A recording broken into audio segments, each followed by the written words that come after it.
See question 10. The area of an equilateral triangle ABC.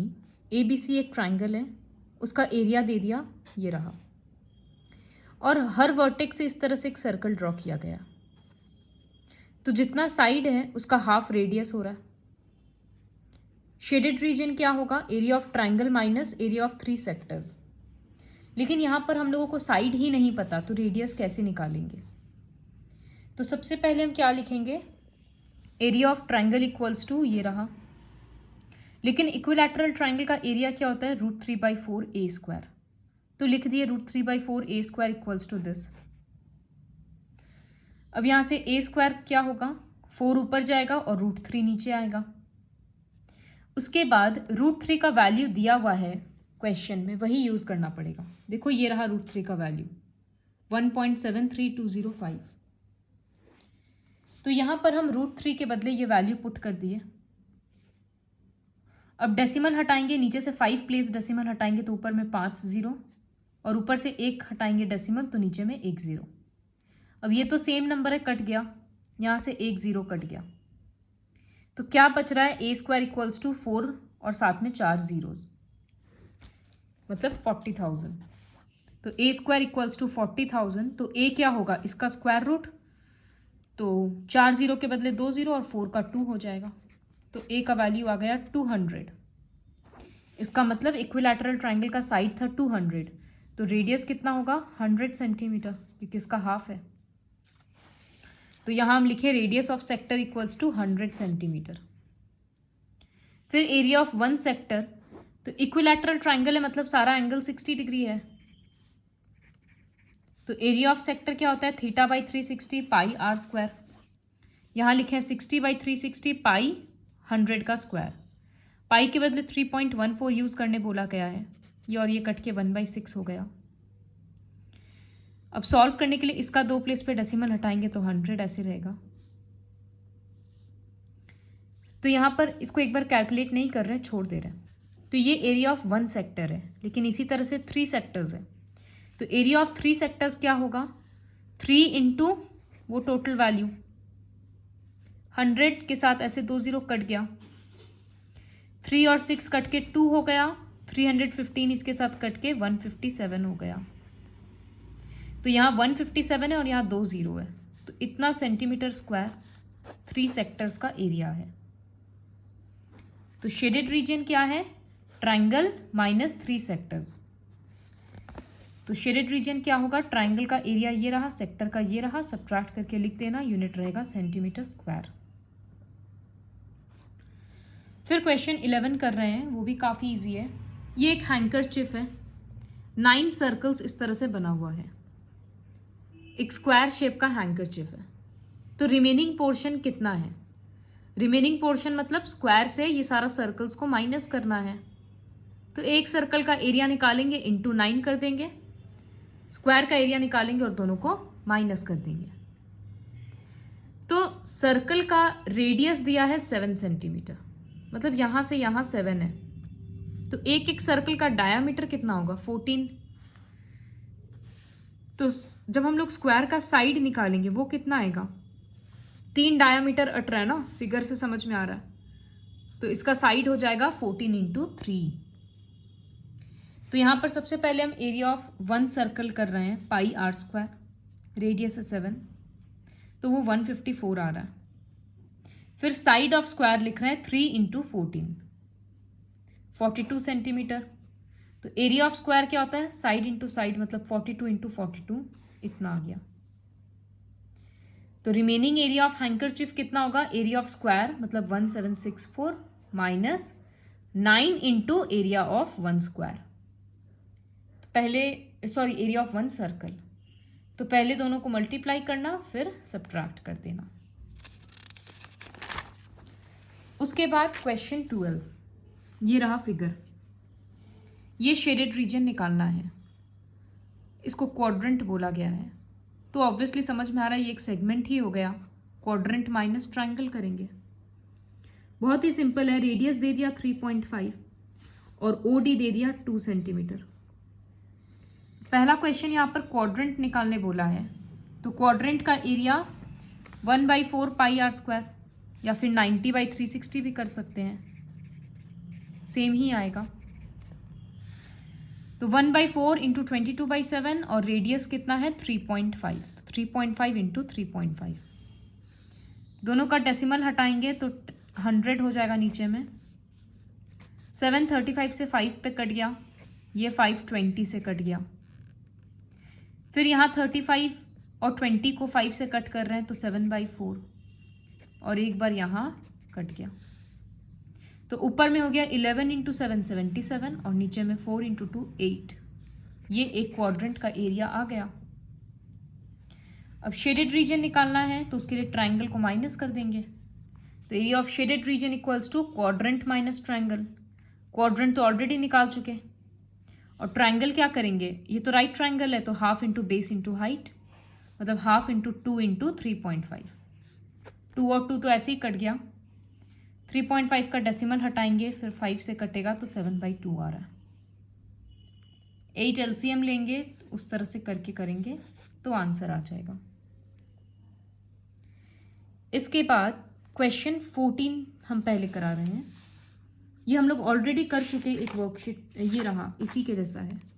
यहाँ 40 degree है, यहाँ पर 30 डिग्री है। तो शेडेड रीजन क्या है, ये देखो एक बड़ा वाला सेक्टर है और ये एक छोटा सेक्टर है, तो bigger sector minus smaller sector, shaded region आ जाएगा। बड़ा वाला का रेडियस 21 है, छोटा वाला का रेडियस 7 है। तो हम यहाँ थोड़ा डायरेक्टली लिखें, शेडेड रीजन इक्वल्स टू बड़ा वाला सेक्टर मतलब θ/360 पाई, बड़ा का रेडियस है 21 स्क्वायर, यहाँ θ/360 पाई और ये है 7 का स्क्वायर। ये कट के ऐसे 1/12 आ रहा है, तो दोनों से हम लोग 1/12 और पाई को कॉमन ले सकते हैं। तो ब्रैकेट में क्या बचेगा, 21 का स्क्वायर मतलब 441 और यहां बचेगा 7 का स्क्वायर मतलब 49। कॉमन लेकर करेंगे तो इसमें शॉर्ट हो जाएगा। फिर पाई के बदले 22/7 इंटू यहां जो सब्ट्रैक्ट करके आएगा वो आंसर लिख देना, 399। फिर कट करके आंसर लिख देना।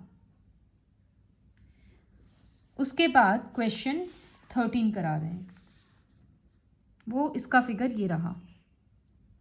तो यहां पर क्या है कि एक क्वाड्रेंट है जो दिख रहा है फोटो में और एक स्क्वायर है। काफी सिंपल क्वेश्चन है ये भी, क्वाड्रेंट माइनस स्क्वायर होगा इस बार।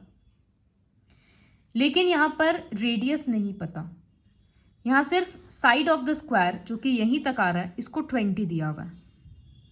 तो स्क्वायर का एरिया तो निकल जाएगा, साइड इंटू साइड मतलब 20 इंटू 20 400। लेकिन क्वाड्रेंट निकालने के लिए रेडियस तो पता करना पड़ेगा। तो यहां पाइथागोरस थ्योरम भी अप्लाई कर सकते हैं, या फिर एक शॉर्ट में करेंगे कि देखो स्क्वायर का जो डायगोनल है वही तो क्वाड्रेंट का रेडियस बन जा रहा है ना, और स्क्वायर का डायगोनल का फॉर्मूला क्या होता है, √2a। तो diagonal of square equals to √2a, a का मतलब 20 तो वो सामने लिख दिए 20√2, इसका मतलब रेडियस हो गया। अब एरिया ऑफ स्क्वायर 400 आ गया, एरिया ऑफ क्वाड्रेंट मतलब 1/4 पाई r स्क्वायर। तो 1/4 पाई के बदले वो लोग 3.14 यूज करने बोला है। 20 का स्क्वायर 400, √2 का स्क्वायर 2। सब कुछ कट के यहां से डेसिमल भी हटा देंगे, तो सब कुछ कट करके आंसर आएगा 628। तो शेडेड रीजन क्या होगा, quadrant minus square, 628 minus 400। Next is question 15। ये थोड़ा डिफरेंट सम है तो इसको ध्यान से देखना है। ABC इज अ क्वाड्रेंट, मतलब ये वाला शेप है जिसका रेडियस 14 दे दिया, मतलब AB और AC का वैल्यू 14 दे दिया। फिर BC को डायमीटर बनाकर एक सेमी सर्कल ड्रॉ किया गया है। तो शेडेड रीजन निकालना है। तो शेडेड रीजन क्या समझ में आ रहा है, कि ये जो सेमी सर्कल है, सेमी सर्कल से क्या माइनस हो रहा है? पूरा का पूरा ये क्वाड्रेंट नहीं माइनस होगा, सिर्फ ये वाला एरिया माइनस होगा ना। तो इस फिगर से देखेंगे अगर, तो ये एरिया जो अभी अभी हम डॉट डॉट दिए हैं, ये डॉटेड एरिया क्या है? ये एक सेगमेंट है ना। तो पहले हम लोग एरिया ऑफ सेगमेंट निकालेंगे। कैसे? Quadrant minus triangle. फिर सेमी सर्कल से उस सेगमेंट को माइनस कर देंगे, तो वो ब्लू वाला शेडेड रीजन निकल जाएगा। तो हम यहां पर एरिया ऑफ सेगमेंट निकालेंगे अगर, तो यहां से स्टार्ट करना तुम लोग। एरिया ऑफ सेगमेंट क्या होगा? Area of quadrant minus area of triangle. तो area of quadrant 1/4 pi, radius को 14 बोला है तो 14 इंटू 14, और ट्रायंगल क्या हो रहा है? Half into base into height. तो सब्ट्रैक्ट करके एरिया ऑफ सेगमेंट आ गया 56 सेंटीमीटर स्क्वायर। अब हमको निकालना है सेमी सर्कल का एरिया। तो सेमी सर्कल के लिए BC को डायामीटर बोला गया है, तो इसका रेडियस मतलब BC का लेंथ ही नहीं पता, तो बाई 2 कैसे करें? तो BC का लेंथ निकालने के लिए हम लोग इस ट्रायंगल में पाइथागोरस थ्योरम अप्लाई करेंगे। तो BC square equals to AB square plus AC square, ये लिखे हैं। दोनों 14 है तो 14 स्क्वायर 196 196 ऐड होके 392 आ गया। तो BC कितना होगा? स्क्वायर रूट ऑफ 392, वो होता है 14√2। तो जब BC का लेंथ पता चल गया कि 14√2 सेंटीमीटर है, तो ये जो सेमी सर्कल है जिसको हम पेंसिल से कर रहे हैं, इसका area half pi r square होगा। तो वही लिखे हाफ पाई आर स्क्वायर। तो जब BC 14√2 है तो उसका रेडियस क्या होगा? उसका भी आधा, मतलब 7√2। तो 1/2 इंटू 22/7 इंटू 7√2 7√2, एक 7 कट गया, √2 2 होगा, जो नीचे का 2 के साथ कट गया, तो क्या बचा? यहां से 22 और यहां से 7, 154। तो हम लोग सेगमेंट का एरिया पहले ही निकाल चुके थे, ये एरिया 56 आया था, और अभी सेमी सर्कल निकाले 154 आ रहा है। तो शेडेड रीजन क्या होगा? ऐसे लिखना, shaded region equals to area of semicircle minus area of segment. Semicircle के बदले 154, सेगमेंट के बदले 56। सब्ट्रैक्ट करके आंसर लिख देना। तो इस क्वेश्चन में ये वाला थोड़ा ध्यान में रखना पड़ता है, क्योंकि यहां पर दो इस तरह से है, तो ये छोटा वाला भी ऐसा सेमी सर्कल जैसा ही लग रहा है, लेकिन वो है नहीं, वो क्वाड्रेंट का हिस्सा है, तो वो सेगमेंट बन जा रहा है। इसके बाद लास्ट क्वेश्चन वर्कशीट का क्वेश्चन 16। काफी इजी है अगर इसका फिगर को ब्रेक करेंगे तो। ये दिख रहा है कि एक स्क्वायर में इस तरह से बीच में डिजाइन है, तो बोला है calculate the area of the designed region, मतलब ये एरिया कैलकुलेट करना है। तो ये पूरा फिगर तो ऐसा है, बीच में डिजाइन है। इसको अगर हम आधा ड्रॉ करें, मतलब इस तरह से देखो, ये है ना आधा शेड किया हुआ, तो एक्चुअली में ये क्या हो जा रहा है? इस तरफ से देखेंगे, ये रहा लाइन,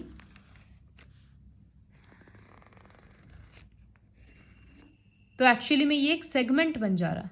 फिर उसी तरह से इधर का भी एक सेगमेंट बनेगा। तो हम एक सेगमेंट का एरिया निकालेंगे, फिर इंटू 2 कर देंगे, तो वो पूरा डिजाइन बन जा रहा है। इसीलिए हम आधा फिगर ड्रॉ किए हैं। तो सेगमेंट के लिए क्या करेंगे? Quadrant minus triangle. तो यहां पर एरिया ऑफ वन सेगमेंट होगा area of quadrant minus area of triangle. Quadrant होगा 1/4 पाई आर स्क्वायर, और ट्रायंगल होगा half into base into height. Radius है 8 और बेस और हाइट भी 8। काफी सिंपल है, सब कुछ रिप्लेस करके फ्रैक्शन में आंसर आया। तो शेडेड रीजन होगा 2 इंटू एरिया ऑफ सेगमेंट, तो उसमें 2 मल्टीप्लाई कर देंगे। So in this video and along with the previous one, I have taught all the sums except question 8.